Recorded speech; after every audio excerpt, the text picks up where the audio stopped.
Chennai super Kings సారథి ధోని గురించి ప్రత్యేకంగా చెప్పాల్సిన అవసరం లేదు. ఇండియన్ ప్రీమియర్ లీగ్ అరంగేట్ర సీజన్ వేళల్లో ధోని కోసం ఫ్రాంచైజీలు ఎగబడ్డాయి. ముంబై ఇండియన్స్ తో పాటు ఆర్సీబీ, చెన్నై సూపర్ కింగ్స్ తీవ్రంగా పోటీపడ్డాయి. అయితే చివరకు సీఎస్కే ధోనిని సొంతం చేసుకుంది.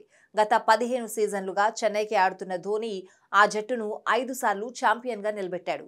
ఐపీఎల్ 2008 వేలంలో ధోని అత్యధిక ధర పలికిన ఆటగాడిగా నిలిచాడు.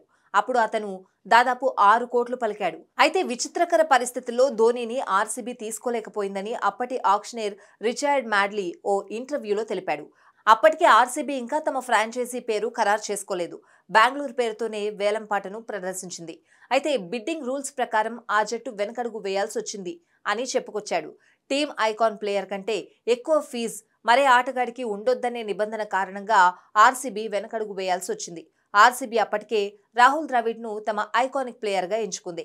ముంబై ఇండియన్స్ కూడా ఇదే కారణంతో ధోనిని వదులుకోవాల్సి వచ్చింది. ఆ జట్టు సచిన్ టెండూల్కర్ను తమ ఐకానిక్ ప్లేయర్గా ఎంచుకుంది. ఇక Chennai super Kings iconic player లేకపోవడంతో భారీ ధర చెల్లించి ధోనిని తీసుకుందన్నమాట.